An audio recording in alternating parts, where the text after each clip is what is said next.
আমি হানজালা কতদিন বাঁচবো জানি না, কিন্তু আমি মরে গেল এদেশের মানুষ হানজালাকে মনে রাখবে।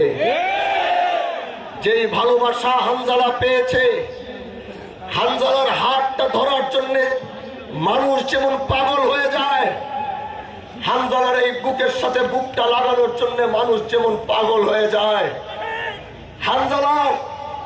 হানজালার সামনে এসে দাঁড়ানোর জন্য মানুষ যেমন পাগল হয়ে যায়, এগুলো তারা 100 কোটি টাকা খরচ করেও পারবে না।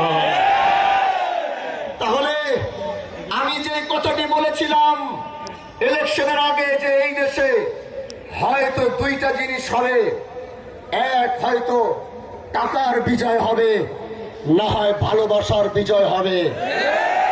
আমার এই বক্তব্যটি আপনারা শুনেছিলেন।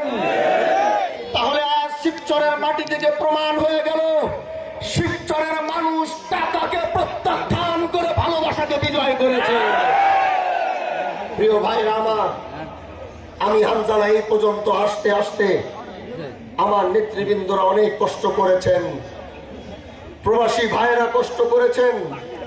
প্রবাসী ভাইদের ব্যালটের সাথে এই দেশে যারা সরকারি চাকরি করেন, যারা প্রবাসীদের মতো আগে ব্যালট পেয়ে ভোট দিয়েছেন, তারাও কষ্ট করেছেন। আমি সবাইকে, আমি হানজালা আন্তরিক মোবারকবাদ জানিয়ে আমি আপনাদের শুকরিয়া আদায় করছি। ইনশাআল্লাহ যেই ভোট আপনারা হানজালাকে দিয়েছেন, হানজালা সেই আমানতের খেয়ানত হতে দিবে না। হানজালা যে কথা বলেছিল যে আল্লাহ যদি কোনোদিন আমাকে নির্বাচিত করে, তাহলে হানজালা হযরত ওমর রাদিয়াল্লাহু তাআলা আনহু সেই 1400 বছর আগের সেই সোনালী যুগ পুরাটা যদি ফেরত না আনতে পারে, অন্তত সোনালী যুগের কিছুটা অংশ হলো শিবচরের মানুষ দেখবে। আমি বলেছিলাম যদি আমি নির্বাচিত হই, ওমরের মতো কাদের ভিতরে আটার বস্তা গমের বস্তা হয়তো নিতে পারবো না, কিন্তু রাতের বেলা হয়তো এই শিবচরের মানুষ আমাকে তার দরজার সামনে দেখবে। রাতের আধারে হয়তো শিবচরের মানুষ হানজালাকে দেখবে, যে হানজালা রাত 1টা বাজে তার দরজার সামনে দাঁড়িয়ে রয়েছে। এমনই এক ইলেকশন আর এমনই এক রাজনীতির সূচনা করার জন্য হানজালা এসেছে। আমি আগামীতে কি করব জানি না, আপনাদের কাছে শুধু দোয়া চাই। কাল যেই খেলা শিবচরের মানুষ দেখেছে,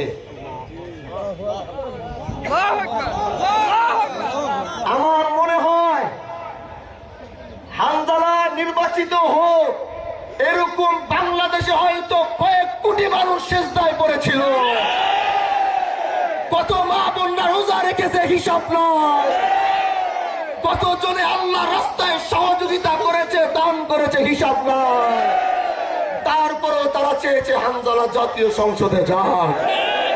হাজী শরিয়তুল্লাহর বংশের রক্ত কোনদিন গাদ্দারি করে নাই, এটা আবার প্রমাণিত হয়েছে। এজন্য এই বংশ যেমন ব্রিটিশ বিরোধী আন্দোলন করেছে, এই বংশ যেমন অন্যায় অবিচারের বিরুদ্ধে রুখে দাঁড়িয়েছে।